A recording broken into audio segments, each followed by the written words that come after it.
بسم اللہ الرحمن الرحیم۔ قال رب انی ظلمت نفسی فاغفر لی فغفر لہ۔ پارہ نمبر 20 سورہ قصص، رکوع نمبر 2، آیت نمبر 16۔ سیدنا موسیٰ علیہ السلام نے جب ایک مظلوم کا ساتھ دیا جو ظاہری طور پر مظلوم تھا اور قبطی اس پر ظلم کر رہا تھا،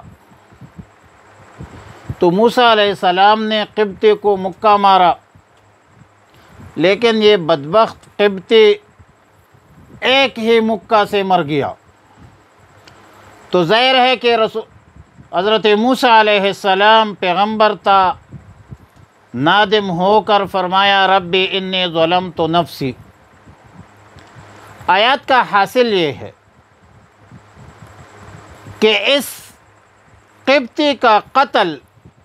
سیدنا موسیٰ علیہ السلام سے بلا ارادہ ہو گیا تھا، قصداً عمداً نہیں تھا، لیکن چونکہ موسیٰ علیہ السلام پیغمبر تھے، منصب نبوت، منصب رسالت اور پیغمبرانہ عظمت شان کا تقاضا بھی تھا، اور پیغمبرانہ عظمت شان کے اساس پر اس کو گناہ قرار دیا، اور جب گناہ قرار دیا تو اللہ سے مغفرت طلب کی تو اللہ نے معاف فرمایا۔ لیکن یہاں پر ایک اہم سوال ہے، سوال یہ ہے کہ یہ قبطی تو جو تھا بدبخت فرعونی، یہ کافر تھا، حربی تھا، جس کا قصداً عمداً قتل مباح تھا، جائز تھا، کیونکہ یہ قبطی نہ تو کسی اسلامی حکومت کا ذمی تھا نہ معاہد تھا، لیکن اس کے باوجود موسیٰ علیہ السلام کا اس عمل کو عمل شیطان قرار دینا، گناہ قرار دینا، یہ کیسا ہے؟ بظاہر تو یہ عمل موجب اجر ہے، اور خاص کر اس وقت جب ایک مسلمان پر ظلم کر رہا ہو، پھر اس ظلم کو دفع کرنے کے واسطے مسلمان کو بچانا بھی ضروری ہے، لیکن اس کو گناہ کیوں قرار دیا؟ جواب یہ ہے کہ معاہدہ کبھی قولاً ہوتی ہے، کبھی تحریراً ہوتی ہے، اور اسلامی حکومتوں کے ساتھ یا غیر مسلم حکومتوں سے معاہدہ ہو، لیکن یاد رکھیں کہ یہ معاہدہ بالاتفاق واجب ہوتی ہے، واجب العمل ہوتی ہے، اور خلاف ورزی غدر اور عہد شکنی متصور کی جاتی ہے اور حرام ہے۔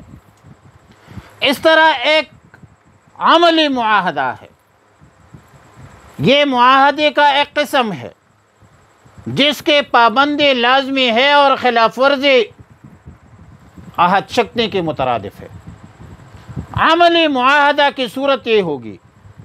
کہ کسی جگہ مسلمان کسی غیر مسلم کے ساتھ کسی دوسرے حکومت میں باہمی امن سے اطمینان کے ساتھ رہتے بستے ہو، اور پھر ایک دوسرے پر حملہ، لوٹ مار وغیرہ، لوگوں کے مال جان عزت، یہ ان کو نقصان پہنچانا طرفین کی طرف سے غداری ہوتی ہے، تو یہ معاہدہ جائز ہے۔ اور امام بخاری رحمۃ اللہ علیہ کتاب الشروط میں مغیرہ ابن شعبہ رضی اللہ تعالی عنہ کی ایک طویل روایت ذکر کرتے ہیں کہ مغیرہ ابن شعبہ رضی اللہ تعالی عنہ اسلام سے قبل زمانے جاہلیت میں ایک کفار کی جماعت کے ساتھ معاشرت رکھتے تھے، لیکن پھر اس کو قتل کر کے ان کے مال پر قبضہ کیا۔